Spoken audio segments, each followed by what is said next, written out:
প্রথম আলোর অডিও সংবাদে স্বাগত। শামসুজ্জোহা জানিয়ে দিচ্ছি দিনের প্রধান খবরগুলো।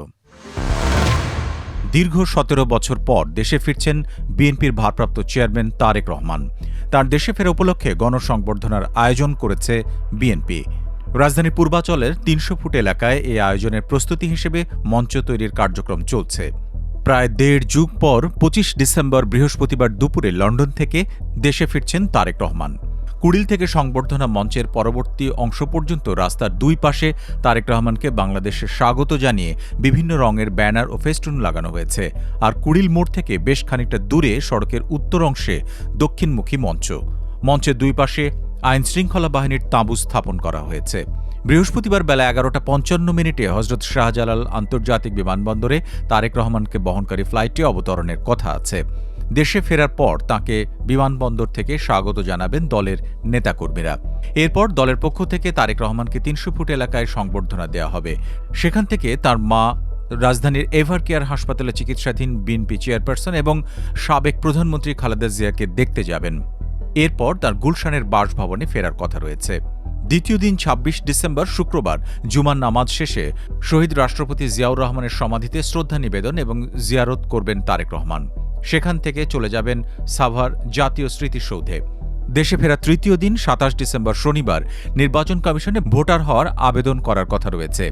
এদিনের কার্যক্রমে তিনি জুলাই আহতদের সঙ্গে সাক্ষাৎ করতে পঙ্গু হাসপাতালে যাওয়ার কথা রয়েছে। এরপর ইনকিলাব মঞ্চের আহ্বায়ক শরীফ ওসমান বিন হাদির কবর জিয়ারত করবেন বলে জানা গেছে। তারেক রহমান ২০০৭ সালে ১/১১ পট পরিবর্তনের পর গ্রেপ্তার হন। ২০০৮ সালে কারাগার থেকে মুক্তি পেয়ে চিকিৎসার জন্য সপরিবারে যুক্তরাজ্যে যান। এরপর থেকে তিনি লন্ডনে ছিলেন। ঢাকা শহরে প্রবেশের জন্য বিমানবন্দর এলাকায় এলিভেটেড এক্সপ্রেসওয়ে টোল প্লাজা বৃহস্পতিবার ৪ ঘণ্টার জন্য জনসাধারণের জন্য টোল মুক্ত থাকবে। বুধবার প্রধান উপদেষ্টা প্রেস উইং থেকে পাঠানো বিজ্ঞপ্তিতে জানানো হয় ২৫ ডিসেম্বর বেলা ১১টা থেকে ৩টা পর্যন্ত ঢাকা শহরের প্রবেশের জন্য বিমানবন্দর এলাকার এলিভেটেড এক্সপ্রেসওয়ে টোল প্লাজা জনসাধারণের জন্য টোল মুক্ত থাকবে। Jatiya party, national peoples party NPP, Islami Oikyajote, গণ অধিকার পরিষদ সহ কয়েকটি দলকে আরও ১০টি আসন ছেড়ে দিয়েছে বিএনপি। দলগুলোর নেতাদের কে কোন আসনে প্রার্থী হচ্ছেন তাও জানানো হয়েছে। বিএনপি মহাসচিব মির্জা ফখরুল ইসলাম আলমগীর বুধবার গুলশান কার্যালয়ে সংবাদ সম্মেলনে এই ১০ আসনে মিত্র দলগুলোর প্রার্থীদের নাম জানান। সংবাদ সম্মেলনে লিবারেল ডেমোক্রেটিক পার্টির মহাসচিব রেদওয়ান আহমেদ বিএনপিতে যোগ দেন। আসন্ন ত্রয়োদশ জাতীয় সংসদ নির্বাচনে তিনি কুমিল্লা ৭ আসনে বিএনপির প্রার্থী হচ্ছেন। এ আসনে তিনি আগেও সংসদ সদস্য ছিলেন। বিএনপির সরকারে তিনি প্রতিমন্ত্রীর দায়িত্ব পালন করেন।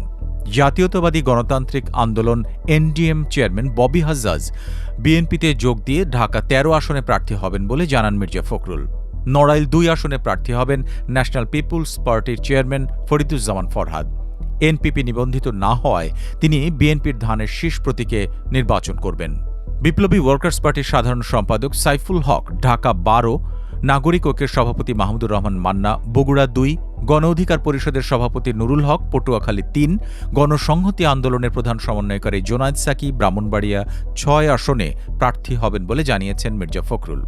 পিরোজপুর ১ আসনটি বিএনপি ছেড়েছে জাতীয় পার্টির চেয়ারম্যান মোস্তফা জামাল হায়দারকে। যশোর ৫ আসন ইসলামী ঐক্যজোটের মুফতি রশিদ এবং ঝিনাইদহ ৪ আসন গণ অধিকার পরিষদের সাধারণ সম্পাদক মোহাম্মদ রাশেদ খানকে ছেড়েছে বিএনপি। আগামী ১২ই ফেব্রুয়ারি অনুষ্ঠেয় সংসদ নির্বাচনের জন্য বিএনপি এরই মধ্যে ২৭২টি আসনে দলীয় সম্ভাব্য প্রার্থীর নাম ঘোষণা করেছে।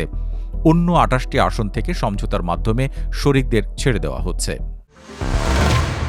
রাজনৈতিক কার্যক্রম নিষিদ্ধ থাকা আওয়ামী লীগ আসন্ন জাতীয় সংসদ নির্বাচনে অংশ নিতে পারবে না বলে জানিয়েছেন প্রধান উপদেষ্টা প্রেস সচিব শফিকুল আলম।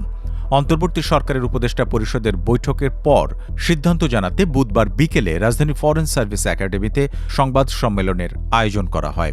সেখানে সাংবাদিকদের প্রশ্নের জবাবে শফিকুল আলম এসব কথা বলেন। প্রেস সচিব জানান, যেহেতু আওয়ামী লীগের কার্যক্রম নিষিদ্ধ এবং নির্বাচন কমিশন আওয়ামী লীগকে দল হিসেবে বাদ দিয়েছে, সেহেতু আওয়ামী লীগ এই নির্বাচনে অংশ নিতে পারবে না। চলতি বছরের মে মাসে বাংলাদেশ আওয়ামী লীগ এবং এর অঙ্গ সংগঠন, সহযোগী সংগঠন এবং ভ্রাতৃপ্রতিম সংগঠনের যাবতীয় কার্যক্রম নিষিদ্ধ করে প্রজ্ঞাপন জারি করে অন্তর্বর্তী সরকার। এই ছিল এখনকার মতো প্রথম আলোর অডিও সংবাদ। শুনুন আমাদের ইউটিউব চ্যানেল, ফেসবুক পেজ এবং প্রথমআলো.com-এ।